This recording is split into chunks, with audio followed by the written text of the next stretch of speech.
You're listening to 515, the Ultra Podcast, the show that invites you into the lives of people who make up the Ultra family. Here's your host for these conversations, Larry Ryan. Thank you, MJ.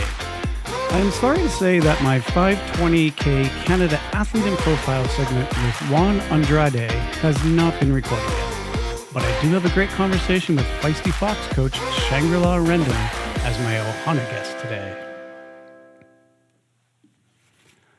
Unfortunately, Juan has been busy dealing with some personal issues and has also recently found out that there is trouble with visa timelines and he may not make it to the race. Juan, I hope that things work out for you and that Chad and I can still crew for you in August. And I am happy to have you as an Ohana guest on the show when you can find the time. Still, I do have another Ohana guest to share with you today, who is not only a 515 finisher, but also a two-time Guinness record holder. She continually bites off new challenges that she does not feel fully prepared to take on given her experience, but the call to reach for that next level just can't be silenced. Her stories are inspiring, and it sounds like she has it all together in life until we find out about some major life obstacles that could have turned out tragic for her. Here's my conversation with Shangrila Rendon. My Ohana guest today was the first Filipino athlete to finish an Ultraman race when she did it at the Ultraman Florida in 2016. She is also a national best-selling author, a 2 times Guinness World Record holder, and an IUTA World Cup age group winner. She has participated in Uberman and the Red Bull Trans-Siberian Extreme Cycling Race. In a previous career, she worked as an engineer in the medical device industry, but decided to follow her sports passion and now works full-time training other athletes through her company, Feisty Fox Coaching.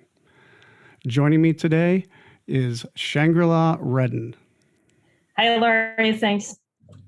Hi, welcome. Where are you joining us up from today? California right now. You're in California. What part? Los Angeles. Los Angeles. Okay. And that's your home? Yes. I've been always in Los Angeles. I've been moving around. Thanks for having me, Larry. Really a pleasure to be here. Well, thank you for making the time to come and be a part of this. Well, maybe let's get into a little bit of that background then of you emigrating to the USA, because you come from the Philippines. You were at 17 when you came. Yeah. And then you didn't really have that sporting background necessarily. You ran a 10K at age 24 and then started to dabble in the triathlon. And your first Ironman was in 2010, followed by a double century ride. And then at the same time, you were earning your BS in electrical engineering from the University of California, Irvine. Yep. Where you then went on to work full-time as a senior engineer in various medical device manufacturing companies while completing your master's degree. So what was it like when you were in that field of the medical engineering? As an engineer, I actually love being an engineer. I'm fascinated by what we do in medical device manufacturing because when I was an engineer, I get to see how to I get to manage and see the process of how to build catheters, pacemakers, implantable lens, and then those goods that we use in the hospital. So I love engineering. It was just at the point that I have to choose later.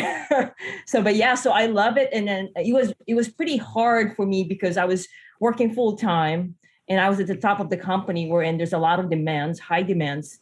And then also I have my master's degree. And then I was also training for Ironman. Mm-hmm. I have family, I have dogs, I have laundry. So it was just so busy. But I think I was used to it. It's just the way it is. It's just the way I have been. So, yeah. In reading through your information, I noticed that you kind of came to a point in your life where you wanted to choose more your passion. And while you sound like you're passionate about engineering, you had a stronger passion pulling you. Yeah. I mean, honestly, that was actually finding my passion was pretty tough. And mainly because I was dabbling with different areas. I went to culinary.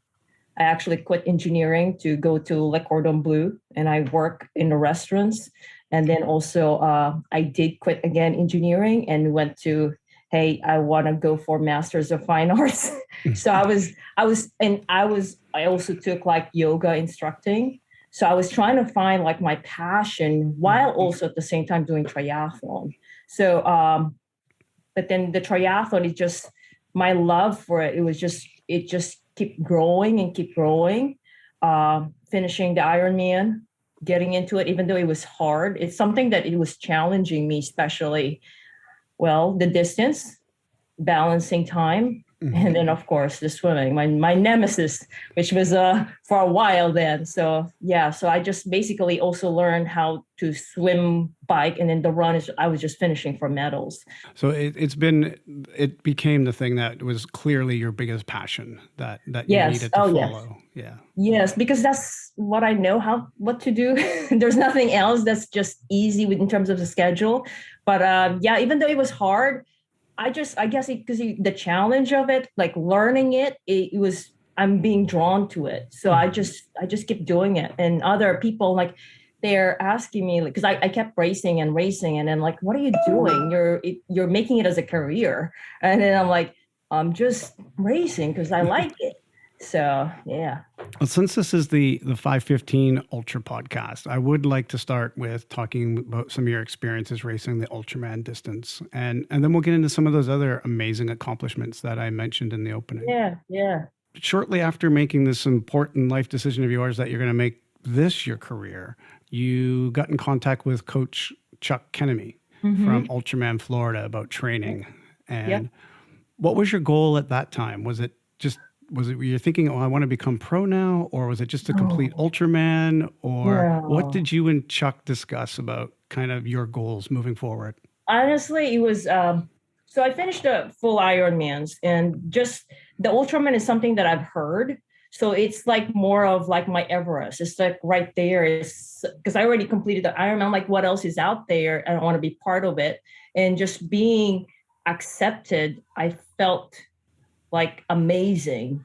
And during, when I got accepted, to me, it was a big goal just to finish it. I wasn't aiming for anything at all.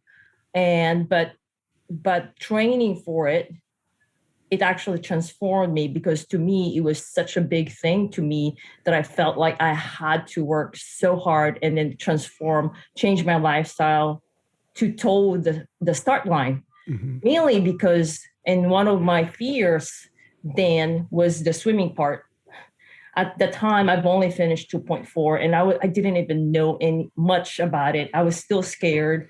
But then now there's 10-kilometer open water swim, which was which is a big deal for me. The bike and the run, it was okay, but it was the swimming. It was a big one. So now when I contacted Coach Chuck, then when I want someone who's really good at what he does, and he's the one. Yeah. And I love Coach Chuck. He's so passionate with what he does, and actually the way he coaches I've emulated, most of it, more of the passion and communication. It's the part wherein, like I felt like he was just with me. He was with me all the way. So in terms of the goal, to me, just to finish strong, I didn't really aim for anything that big, because it was too big for me just to finish it. So nothing that big just yet. And actually, just being a finisher is already big. Absolutely. Yeah. Yeah. So you did your first one in 2015. Is that correct? Yes. And you weren't a finisher in that one. No. So what happened in that race? Yeah. Oh, that was devastating. That was devastating. I got lost on the first day. Oh no. So I finished the swim, I was so happy about it. But then unfortunately, I actually finished more than the 90 miles. I think it's 90 miles, right? More than the 90 miles.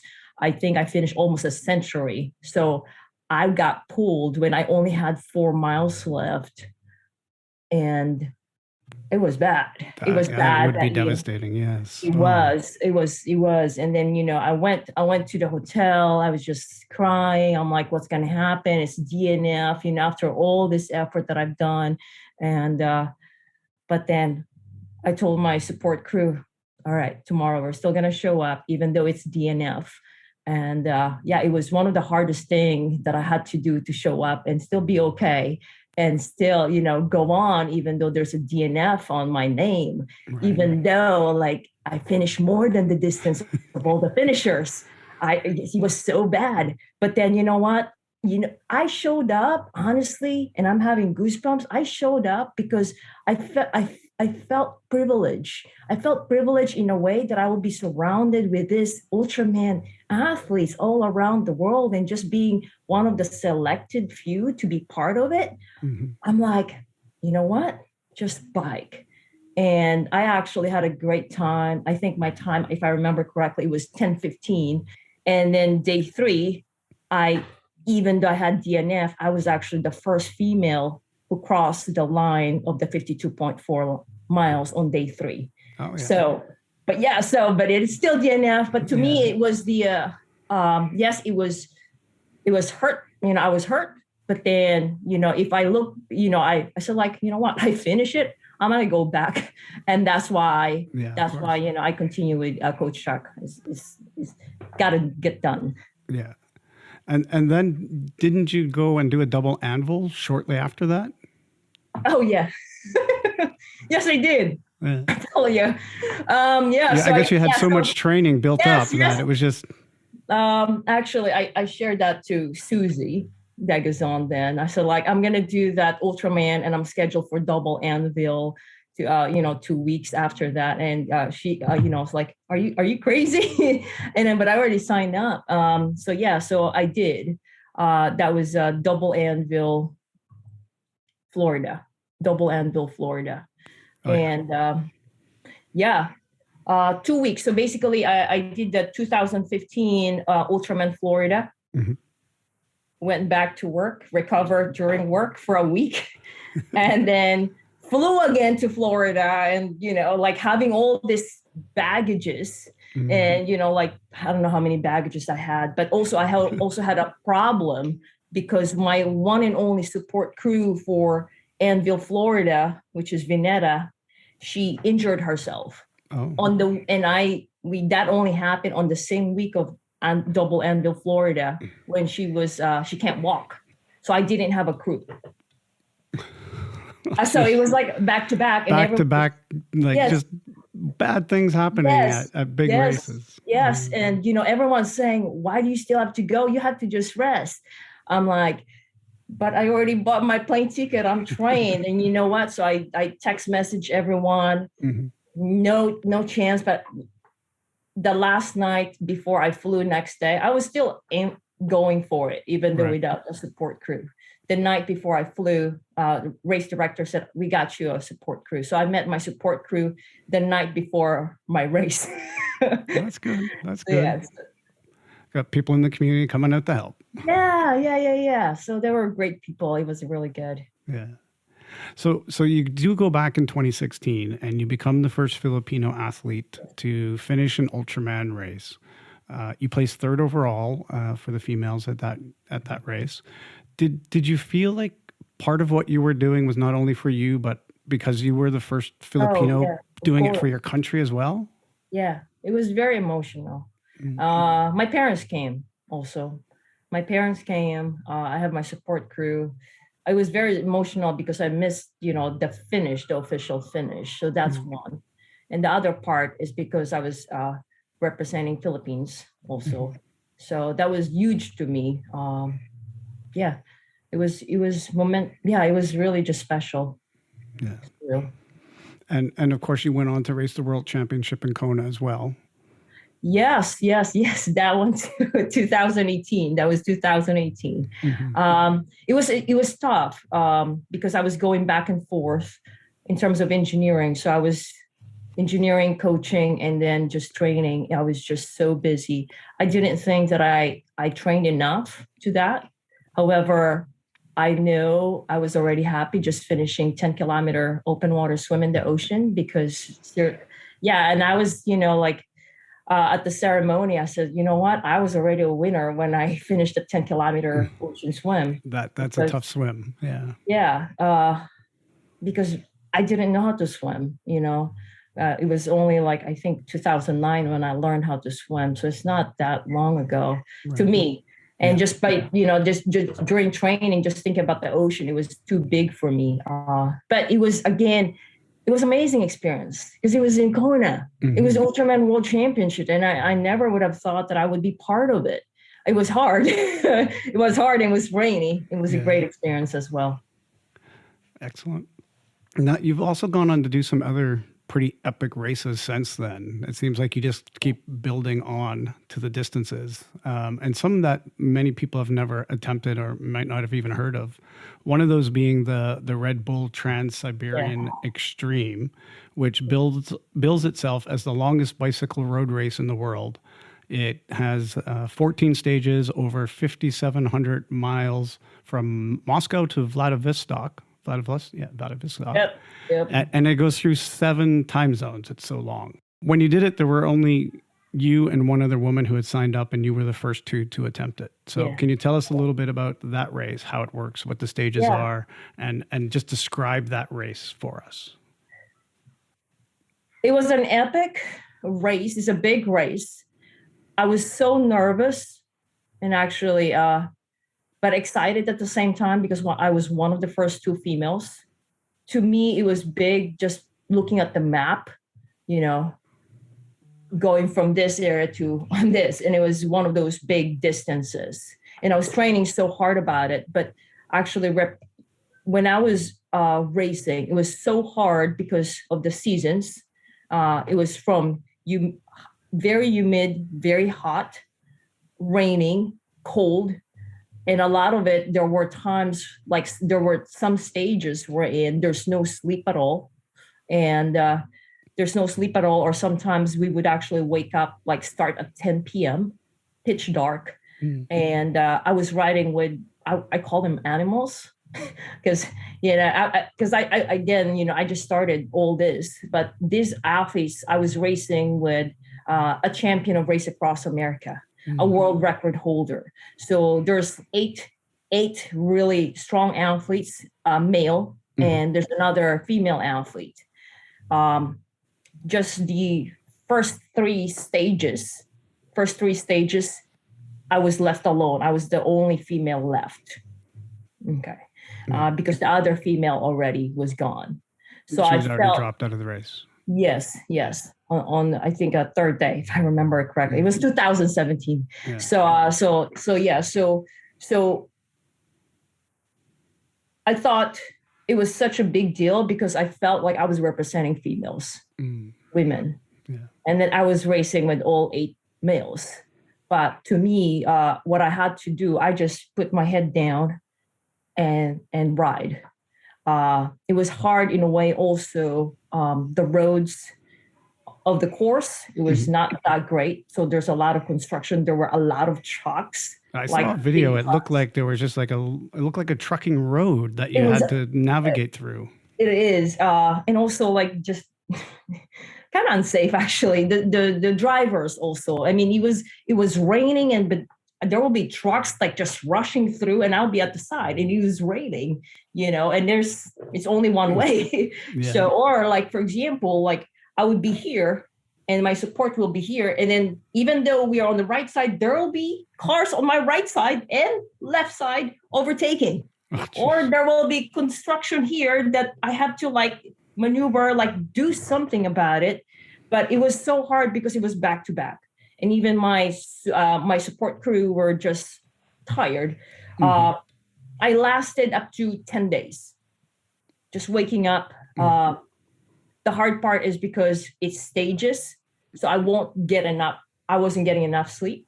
Right. So my recovery, one of the stages there is that I was drafting. Drafting is allowed. Right. So now, I was the only female and everyone's like, hey, let's take it easy today. because I think that was only like day 8, day 9. Let's take it easy today because it's going to be 400 miles. I'm like, okay, take it easy. Their easy is about 24, 25 miles per hour. So I'm drafting, and that was, we started at 10 p.m. I still remember it. Started at 10 p.m. It's pitch dark. There'll be like railroads here. It's pitch dark.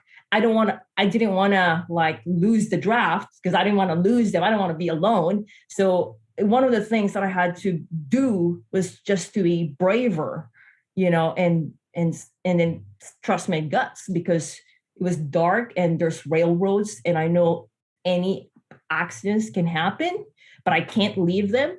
When it rained hard, what I would do, like even my support crew had to be fast. Hey, give pass here while everyone's riding and the van is, like passing through. They just pass me like what I'm going to wear, and then catch up to the draft again. More Tour de France style. Yeah. So, and then the next thing that actually happened was that when my lights turned off, the battery's out. Oh, no. So now what I had to do while I was like riding fast, I was hold this one here, try to unscrew it, my lights, and then like go like this. So the van will pass by and my support crew will be passing here. But then while riding fast, so I don't lose the draft, like I said, it was 24, 25. It was pretty fast for like day 8. So like, okay, so now I got the lights. Now I have to screw. So all that. So, but yeah, so those are the things that's just, it put me out of comfort zone. Mm-hmm. And whether it's raining, whatever that is, to me, I had to finish. And that's what I had to do. The only thing that I really couldn't handle anymore, and that was day 10, I just couldn't handle the saddle part. The saddle part, it was just so hard because of the rain and the saddle. So that's the only, it's actually a big thing. It's a big thing. So I had to I had to pull out on day 10. So was that your first experience then doing a larger stage race where you were like going through the night and lack of sleep and all that kind of stuff? I had done before that. I had done the Uberman. Right. The Uberman, which is, it's 400 miles. It's only 24 hours. Oh no, 55. I think I did. But that is the big one we're in. When I had 200 mile or about 190 something, that's already a treat for me because it was low. Because normally it would be 300, 400, 500. So if it's 200, that was low. So in big, that was the biggest that I had to do. It was hard. It's different. Mm-hmm. Is that something you think you might attempt again, or you want to shy away from that one? Possibly. I mean, I think, RAM is one of those things that I looked into, but like in terms of timeline, as of right now, none yet. Maybe that too, but yeah, I think I'll go for RAM first again. So, yeah. And then with Uberman, since you just mentioned that one as well, you did that one as part of a relay, right? Yeah. So, and you were the bike portion. So yes. Who else was on your team on that, and how did you guys do on Uberman? Yeah, so it was Norbert, a friend of mine who's also a Guinness World Record holder. I met him from in Mexico, and Chung. And you guys won as the relay team, correct? Yes. Yeah, I think there's another. Yeah, it's like there's 2 relay teams. It's a small one. But at the time, we were holding the record for relay until I think another team broke it. So it was a great experience. It was a team effort. I got to know them. It was like we bonded really well. I thought each one did an amazing job. Also, our support crew. It was a great experience. And do you think a full Uberman is in your future? I've always thought about it. You're asking me a good question. Yeah. Well, it's just in my neighborhood. It's just in my area. Yeah. It's something that why not? You go out your front door and you're on the course. Yeah. Sometimes I say, like, for example, why don't I just do that one? It's just like right there. So, like this year. And I was actually thinking about that. Oh, it's the time in training. But yeah, so I would like to, but definitely the main thing that would actually like to me a big challenge there would be the swim. I love swimming now a lot, but then now I've never really swum over 20 miles in the ocean. Yeah, because that one swims from Catalina back to the coast, right? Yeah. And do they do the swim at night? Yeah, that's to avoid traffic and advisable for the current because it's just peaceful. Yeah. You were just mentioning that the world record, the other person on your team also has a world record. You have 2 world records. Yes.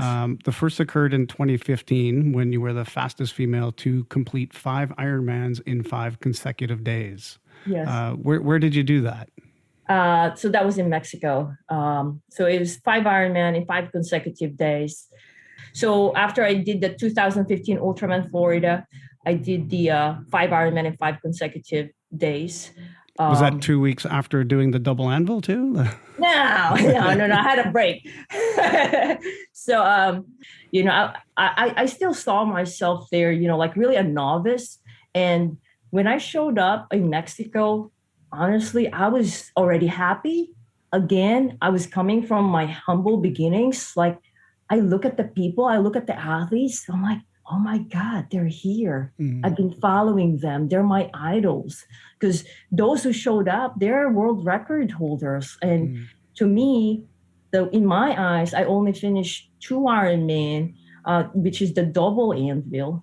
So when I showed up there, I'm like, all these people have done so much. I was just happy to be there. So I didn't really expect any world record at all. And I didn't expect also that there's going to be Hurricane Katrina. Of course, like anything can happen.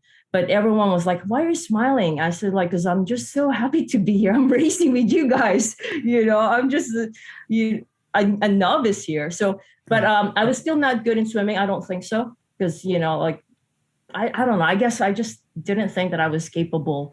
But anyway, so the first day, my goggle broke already, just the first 500 yards. And I didn't also expect, I was just so busy that unfortunately, I didn't do much research. I didn't know that the water would be cold. So it was cold. It was my first time there. I almost had hypothermia on this 3rd day as well. Of course, there's hallucination. You can't remove that. But and then there's Hurricane Katrina, so everything's wet also, and windy, wet. But I finished the 5th Ironman. I didn't know that I was gonna win until next day when people told me that everyone just quit. So I was the only female that finished, 5 Ironman in 5 consecutive days on that day. And then, so now, because I was working as an engineer, so after the award, so I got the award, went back to engineering, the week after that. And then on Friday, my first weekend where I was not training, that's when I started researching. And then I found out, and then that's when I contacted Coach Chuck. I said, Coach Chuck, look at the times, my time, my overall time, and the previous time. Did I just break the world record? And then I didn't know anything. So I finished the 5th Ironman, not knowing that I would win. I was just doing my best because it was hard. And then, so it was a week after when I realized that I kept refreshing it. And then Coach Chuck said, yes, you did. Oh, okay. Somebody called Guinness. Yeah, so that was that. And then I applied for Guinness. So they asked for documentation. It was a lot, actually. Yeah. And did that become part of your IUTA World Cup points as well? Yes. For becoming a champion? Yeah. Yes, that too. Yeah. So I think that became a very successful event for you. Yeah. I think it was a blessing. Like that year, even though I had the DNF on the same year, I think it was what pushed me through. Like I wanted I wanted to prove myself that I'm I'm doing something. Yeah. I'm doing something that's worth it. So at least the finish was great, and I didn't really expect that the world record would come actually. Yeah. Well, it sounds like you just push yourself to that next level that's a little bit outside your comfort zone each time, and then hopefully rise to the challenge and then see what happens. Yes, yes. That's kind of like me. And yeah, I've had a lot of failure, but yeah, so I just keep moving on. What's next? Yeah. I would like to take a quick break here just to remind you, the listener, that you are my best advertiser. Please let your Ironman and Ultra friends know that you listen to this podcast and suggest for them to do the same. I appreciate your support and love to get your feedback in my email box or through Facebook Messenger. So if there's something you would like to share about the show, please do not hesitate to reach out to me. Just a heads up, in the next part of this conversation, there may be some triggering conversation around the issues written in the show notes. Yeah, I've had a lot of failure, but yeah, so I just keep moving on. What's next? Yeah. Well, for you, what was next was another world record when in 2020, when you did the most full distance triathlons in 1 year. And again, you did that as almost a back-to-back series. You were attempting to do 34 in 34 days, and you successfully completed 23 in 34 days. Yep. And you had that as part of a project called the Beyond Myself Project. Yep. Can you please tell me about the purpose of that event? Sure. So initially, yeah, if I can just move back, is that I was signed up to do 30 Ironman in 30 consecutive days, and but that got canceled because of COVID. So, and that was actually the main reason why I was doing this cycling across America. That's part of the training. But because it got canceled and I felt like I was training for the entire year. I'm like, what is going to happen now? And so I said, like, what if I just do the race here, but then why will I do it? Like, I don't want to just do it for myself, especially because I wouldn't have any other racers with me. So like, that's going to be hard. Like, how am I going to do it? It's like mentally it's hard. And to me, it's really hard to me nowadays. Like, if I'm just doing it for myself, because I've had a lot of achievements already. So I told Vineta, I said, like, I want something wherein I can actually give value to others. And then that's why we came up with the title, I want Beyond Myself. It's besides myself, what else can we do? So I initially wanted to do 34 Ironman in 34 consecutive days. And the main reason being why 34 days also, it's because it was when I was at 34 years old, when I felt that I was blessed, when I felt that I had to do something for other people. This is the time when realizing like why I am still alive because of my past, then I have to do something different, because also I have to do something for others. There's a reason why I'm still alive despite of my past. So that's why 34 days. So you're speaking about these times in your life, and that you're feeling blessed that you're still alive. What was going on previously that gave you these thoughts? Throughout my years, I was sexually abused as a kid, and then at 24 years old, I was sexually assaulted again. And during that time, after that, I wasn't really getting a lot of help in terms of mentally. And so when that sexually assault happened at 24 years old, everything came back, and I was diagnosed having PTSD. So that was just when I was 24 years old. And then since then, I also didn't know that I had alcohol addiction. So I had alcohol addiction. I had suicidal ideation when I was 17 years old. I was just trying to live life. I had eating disorder. I was severely depressed, and it took a while until I can tell myself that I'm okay, and that was at 34 years old, and that's why when we put together the Beyond Myself project, I wanted to be something where it really is close to my heart, that it means something to me. And that is the main reason why we had the Beyond Myself project, wherein we're raising funds for 4 charities supporting women, individuals with PTSD, abused children, and underprivileged children. So those are the 4 things. So now, of course, I still have to show up. Yeah, it's not just about raising funds. I have to show up 34 Ironman in 34 days. It was really, really hard. It was, I did 10 consecutive Ironman in 10 consecutive days. The hard part about it is because I was also taking care, like my team. I have a team of volunteers, which reached up to 150 volunteers. Wow. And yes, it was a lot. And to make it happen, because one of the things is because, one of the medical team, so we have the medical team. So I basically put together wherein there's different teams and leaders. So there's volunteers, and then those people, the witnesses for the Guinness World Record as well, for the nonprofit, and then now to make sure that the data is coming out. So for people in social media, so that too. So all that, so 150 volunteers, but then it was hard because on that 10 Ironman in 10 consecutive days, I was actually low in iron. So I did not know that until after that, and I wasn't getting enough sleep. So now, so you were the low Iron Man. Yeah. So I was low in iron. Yeah. So it was to the point that it was just so bad. Like it was not safe anymore.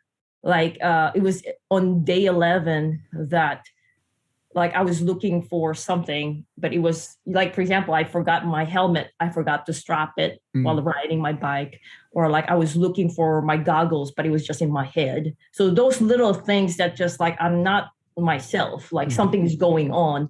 My iron was slow and I was pretty cold. It was actually on October 30 to December 2nd. So it was winter. It was pretty cold here already. So now it was a hard decision. Okay, are we still going to do 34 Ironman in 34 consecutive days? And as a team, because it wasn't just not me, it was a team, the Beyond Myself project. So now we went back, well, what do we really want? What we want is that we show up the best we can, continue it within 34 days, while at the same time making sure that I'm healthy and I'm okay. And then also my support crew, especially Vineta, is okay. Yeah. So those are the priorities. And then so now, of course, the medical teams are like, it's much better. Let's make the most out of it. So what we did is that, okay, let's show up the best we can as many days. And that's what we did as a team. Yeah. And you've mentioned Vineta a few times now. And maybe we should just say Vineta's your partner? Yes. So Vineta's my wife, and she has been actually my support crew. Without her, I won't be okay right now. I'd probably be the way I was before, or like not knowing what my capability, is.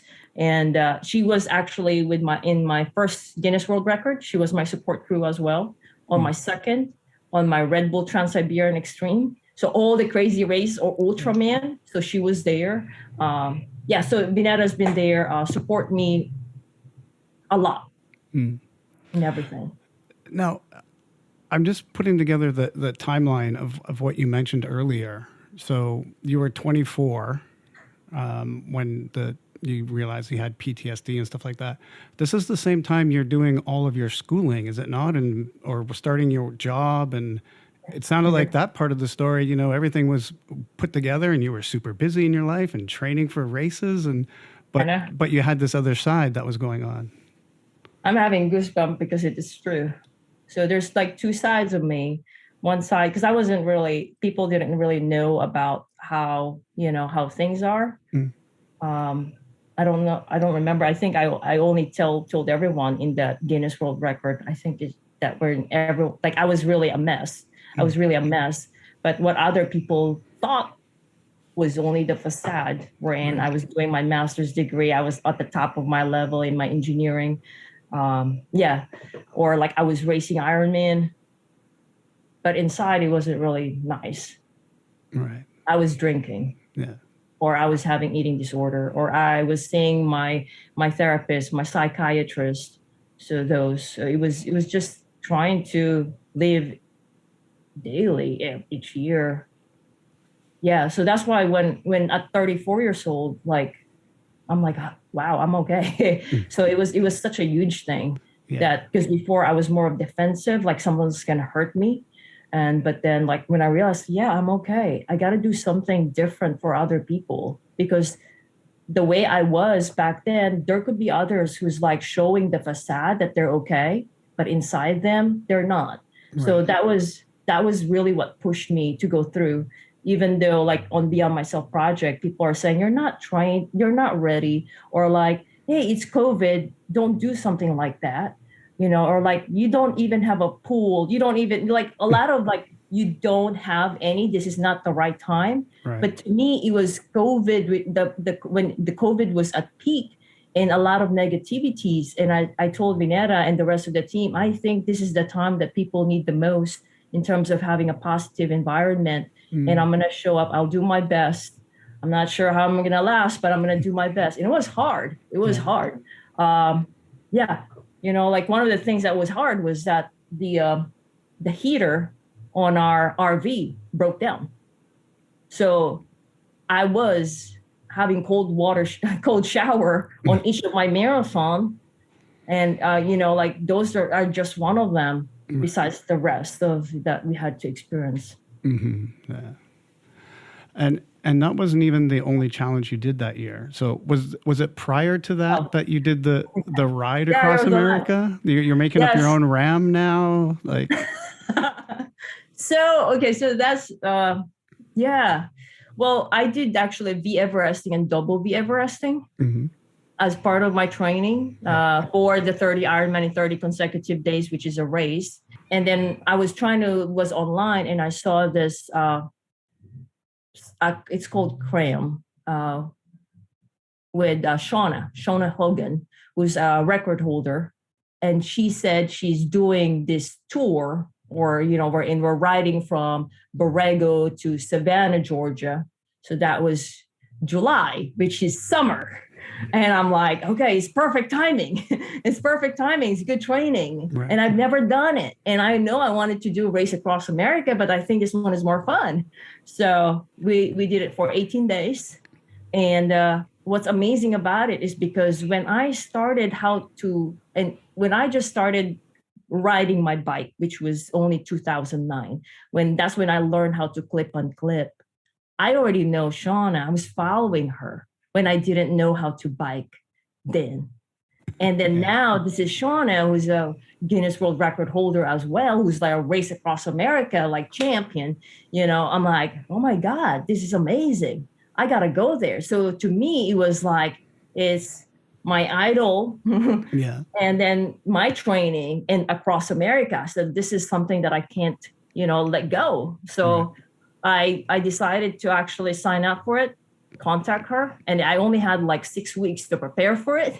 So like probably better. Else, doesn't give you a lot of time to think about it. So I just like, okay, because I was also coaching, so it was a lot of things to like just plan out. But it was again, to me, honestly, it was more about building experience, having this momentum experience. Right. So that's what I've always been getting. Yeah. So aiming for. When you did this journey then with these experienced people, what did you learn from doing that ride? Maybe from them or just even learn about yourself? And who else did it besides Seana? It was amazing because John Kasbohm was there. Stephen also was kind of like a right hand of Seana for all her RAM experience. Also, there's Brian Toon as well, who's also a race across America finisher 2 times. I learned their ways. Like they're so good in bike handling. I learned my weaknesses also because I had to go through terrain that I've never gone, like gravel, like riding my road bike on a gravel or like in an asphalt that's just like bumpy, like a lot of bumps. Yeah. But So, just so being, maybe you could have used that before you did the Red Bull race. yeah, I know. I should have. Yeah. It was, I learned a lot in terms of my cycling skills that I need to work on. But by the time, like I think it was more like 12 days, that's when they started telling me, okay, you're a good cyclist now. Because it took me a while. It's like every single day. It was hard because each day we bike and then we wake up again next day. We wake up again next day. What I love about it is that I got exposed to this different states, different humidity, different weather, and then just eat, cycle, and then wash my clothes and then get back at it again. Seeing them bike was great. Like, yeah, Sean is amazing. Brian Toon is amazing. They're still my friends. Actually, the best thing is they're my friends. I can contact them or reach out to them, Right. and I thought it was cool because I was a nobody. I was just a novice, not knowing how to bike then. So that was great. Well, you have gone on to make this full-time coaching thing your career with Feisty Fox Coaching. Yes. And so I'm guessing taking these experiences and working with all these world-class people, it gives you the opportunity to bring that into your own coaching. So maybe just tell us a little bit about your coaching, what you offer, what your philosophy is, and maybe where people can find you online if they want to get in touch with you as well. Yeah. Thank you, Larry. So Feisty Fox Coaching, I started it from scratch and I built it with 5 values. And the main goal really is to have a happy athlete. I asked myself, like, okay, if I'm going to be coach, what do I want? Back then, I only wanted like medals, achievements. That was when I started. But then after all these achievements, essentially all I want is to be happy.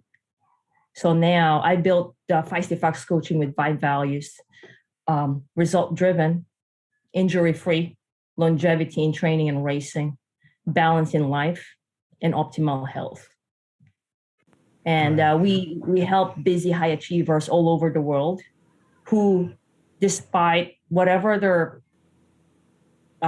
level or their past, because that's how I was. Like I didn't know anything. Like we can aim for something really big that we shouldn't be stopped. So now what we help our athletes are actually 5 things. We're not just giving training plans because that's not who we are. We tell them go to online training plan. There's a lot there. So we give them training, which actually we go through details on technique, speed, endurance, race skills. That's only training for all swim, bike, and run. The next one is nutrition. And then the next one is a big thing, which is body maintenance. So we don't wait until we're going to go for rehab. What can we do right now? Right. More prehab than rehab. Yes. Injury prevention. Yeah. So body maintenance, race strategy, and of course, mental fitness. So that's Feisty Fox Coaching. It has grown actually. So right now we have assistant coaches now too. So it was like from me only. Right. And then now I think 7 assistant coaches now. I've also asked Vineta to quit her job back in 2019. I said, like, people are just coming and I need help. I need someone who I can trust. And she, who is very stable at her job as a director, I asked her, can you quit your job? I need someone. And she did. And she's been with us for like at least 3 years now. So, yeah. That's excellent. Now, the other thing that I noticed is that you have some really nice kit that goes with your Feisty Fox. Oh, yes. Is that designed by you? How do you get that stuff? It's Vineta's. Vineta designed it. Okay. Yeah, so Vineta is that's her expertise, branding and design. So she branded me. So right here, they contact us. contact us. So we have our Rocket Science Sports actually who manufactured this, but the design itself, it's Vineta who did it. Oh, excellent. Well, thanks for noticing it. Yeah. No, it looks really sharp. Thank you. Even the logo is, so that was all Vineta. Oh, nice. That wouldn't be me. Well, after all of these events that you've done, is there one piece of advice that you give your athletes or that you share with people wanting to take on the 5:15 distance in particular? Since we are the 5:15 podcast. Yeah. Ultraman has changed my life, honestly, in sports. And I didn't expect that I will be transformed during when I got accepted. Even though it was DNF on the first Ultraman, it changed me already. And it wasn't about the DNF at the first one, or, of course, it was a great time also in the World Championship in this 2016. But it was such a big thing that I worked so hard to get there that it has transformed me, that I have to change the things around me, the way I communicate to people, the way I manage my time. And back then, I didn't even expect that I would be capable to do it, or whether I deserve it, whether I deserve the selection. So now for the athletes who are actually thinking, wanting. Yeah, maybe they have that same feeling. Like, I don't know if I'm capable or worthy.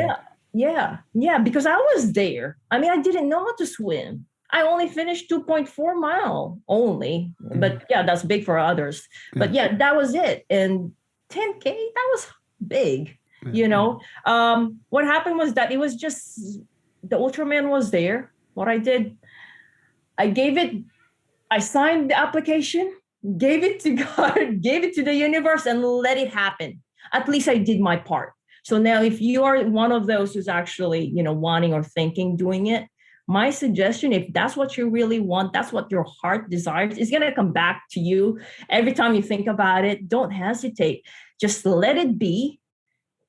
Apply, or contact someone who had done it already if that would actually make you feel better, but do something about it.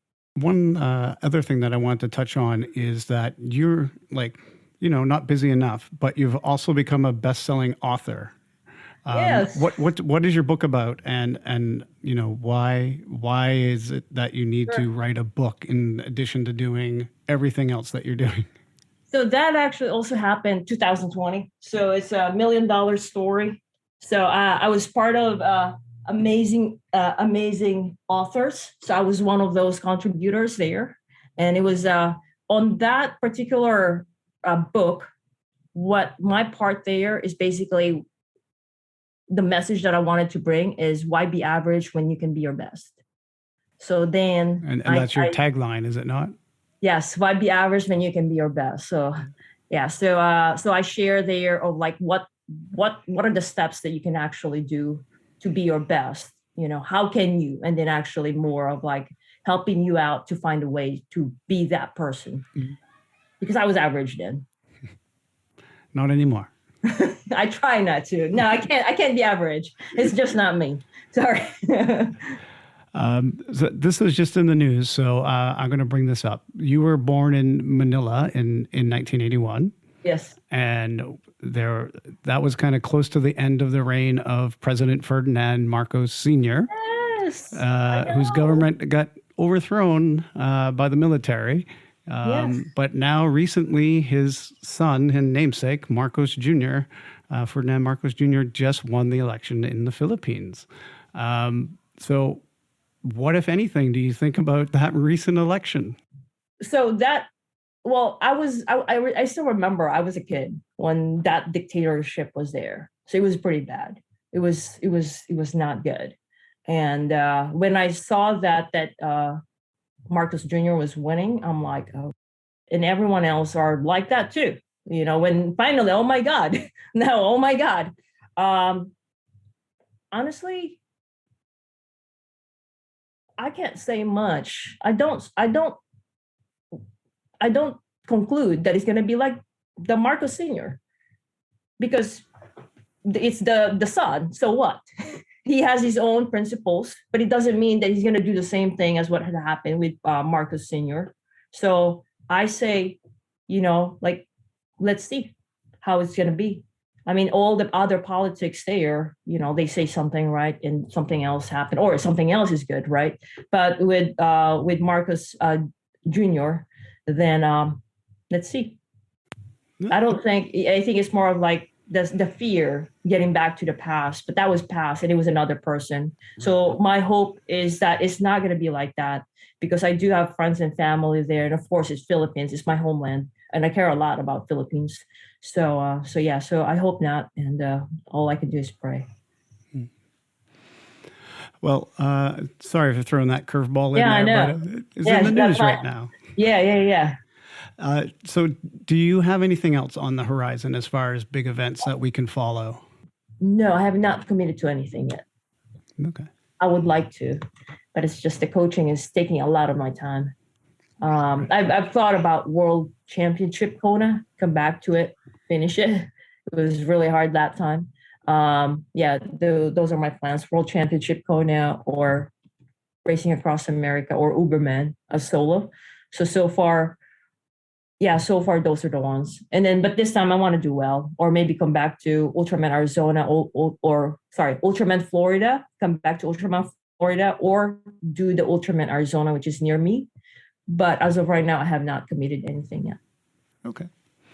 Well, listen, Shangrila, I want to thank you for taking the time to visit and share your stories. I know that you're probably inspirational to your own athletes that you're coaching, and hopefully this will reach a few more and give some inspiration and to maybe help those other people that have those dual lives that they sometimes lead and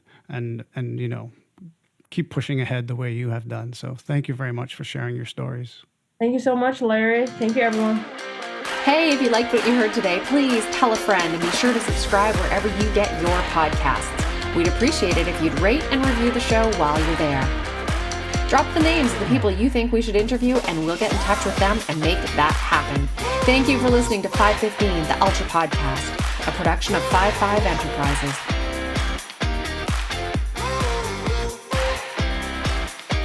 Now really, go subscribe now before you forget.